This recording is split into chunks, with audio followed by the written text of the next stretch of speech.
But please remember, every woman they have a respect. They take sindoor from their husband. But PM Modi is saying just like, you are not the husband of everybody. Why you are not giving sindoor to your missus first? Sorry to say, I should not go into all this matter. But you compel us.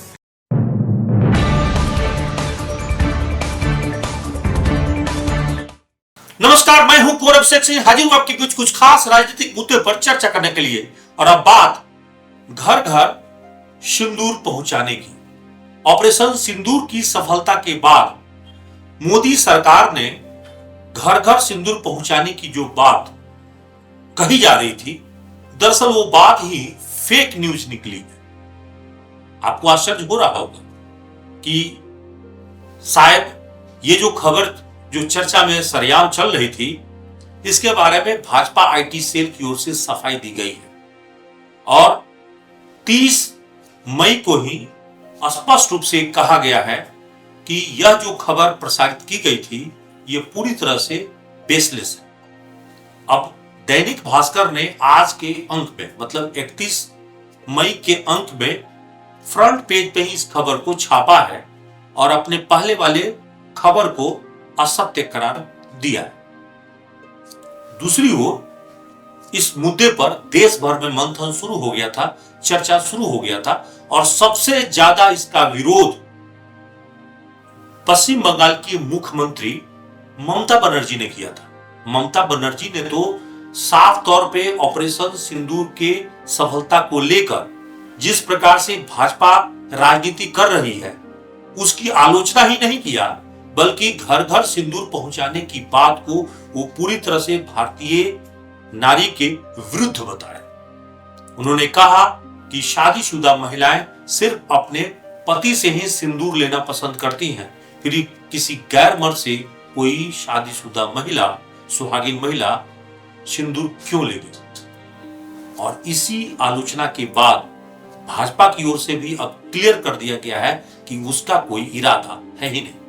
जबकि पिछले 28 मई को आप दैनिक भास्कर के अखबार को उठाइए तो उस अखबार में साफ तौर पर लिखा हुआ है कि भाजपा 9 जून से ये अभियान चलाने जा रही है। दरअसल अगले 1 महीने तक भाजपा ऑपरेशन सिंदूर की सफलता को लेकर देश भर में अभियान चलाएगी। उसमें एक अभियान ये भी कहा गया था। जबकि दैनिक भास्कर ने ही अपने 31 तारीख के अंक में इस खबर को तथ्यहीन बताते हुए उसने अपनी खबर को खंडन कर दिया है कि उसकी जो खबर है वो किसी भाजपा के आधिकारिक बयान के तौर पे नहीं कहा गया है। ऐसे में भाजपा इस अभियान को नहीं चलाने वाली। जब पिछली बार 22 अप्रैल को पहलगाम की घटना हुई और वो आतंकी घटना में जिस प्रकार से 26 बेकसूर पर्यटक मारे गए, भारतीय मारे गए, उस घटना के बदले में भारत की सेना ने जो कार्रवाई पाकिस्तान के खिलाफ 7 मई से लेके 10 मई के बीच में जो कार्रवाई हुई, उस कार्रवाई की सफलता पूरे देश भर में, दुनिया भर में एक माहौल जरूर बना और भारत इसकी सफलता का श्रेय भारत की सेना, भारत की सरकार को जाता है, इसमें कोई शक नहीं। लेकिन तब मोदी सरकार इस मामले पर राजनीति नहीं कर रहा है तो क्या कर रहा है? क्योंकि ऑपरेशन की सफलता के बाद मोदी जी की नजर बिहार के चुनाव पर है। आप याद कीजिए कि पहलगाम घटना के तुरंत बाद जब वो विदेश दौरा से वापस आए थे तो सबसे पहले मधुबनी के कार्यक्रम में ही उन्होंने पहलगाम की घटना का मुंहतोड़ जवाब देने की बात कही थी और कहा था कि हम उनको मिट्टी में मिला देंगे, मतलब आतंकियों को मिट्टी में मिलाने की घोषणा की थी। कार्रवाई हुई भी, यानी भारत की सेना ने पाकिस्तान के खिलाफ मुंहतोड़ जवाब दिया। आतंकियों के गढ़ में शस्त्रास्त्र भेजे गए, लड़ाकू विमान भेजे गए और उनके बहुत सारे ढांचे, जो आतंकी ढांचे थे, उसको ध्वस्त भी किया गया। कई आतंकी मारे भी गए। इसका मतलब यह है कि भारत ने एक हद तक सबक सिखाया, बदला लिया, लेकिन हम पाकिस्तान अधिकृत कश्मीर को नहीं ले पाए। इसलिए जश्न का एक बहुत बड़ा मौका जो है वो हमारे हाथ में अभी नहीं लगा है। दूसरी ओर पाकिस्तान का इरादा था कि भारत में हिंदू और मुसलमान के बीच में एक जो है दूरियां बढ़ाई जाए। पहलगाम की घटना के पीछे भी साजिश यही थी और यह बात हमारी सेना ने और भारत की सरकार ने भी कहा कि उसके सारे साजिश जो है विफल कर दिए गए।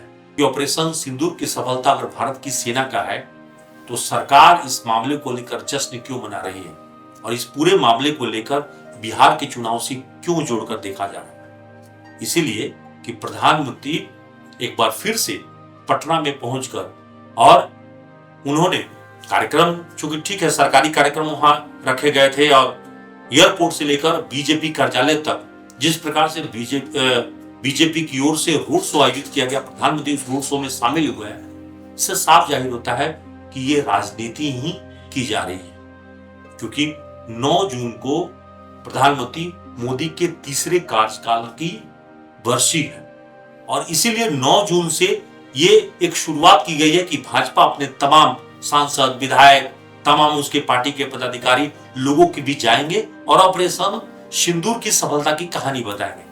अब चूंकि अखबार में यह खबर जब छापा था तो कहीं ना कहीं वो किसी न किसी सोर्स के हवाले से खबर को छापी गई होगी, लेकिन बाद में जब भाजपा के खिलाफ ये बातें चली गई तो भाजपा जो है वो पीछे एक तरह से पीछे कदम बढ़ा ली और ममता बनर्जी ने जब इस इशू को उठाया है तो जाहिर है कि ये एक बड़ा इशू बन गया है। भारत में जो महिलाएं हैं, भारत की जो परंपरा है शादीशुदा महिलाओं के लिए, सुहागिन महिलाओं के लिए, वो हमेशा से अपने पतियों से ही सिंदूर लेना पसंद करती हैं।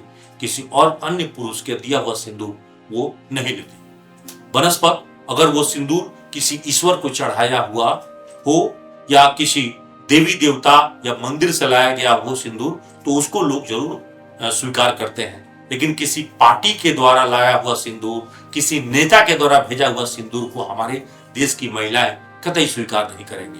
तो अच्छा हुआ कि भाजपा इस मामले को समझते हुए, लोगों की भावनाओं को कद्र करते हुए पहले ही इस मामले को खारिज कर दी है और इसे फेक न्यूज बताकर पूरी तरह से इस मामले पर विराम लगा दिया है। कायदे से ऑपरेशन सिंदूर की सफलता का प्रचार जरूर होना चाहिए, लेकिन इसके नाम पर घर घर सिंदूर पहुंचाने की योजना कतई स्वीकार नहीं किया जाना चाहिए। आज के लिए इतना ही। सहयोगी गोविंद के साथ गौरव शेख सिंह, न्यूज़ 8 धनबाद।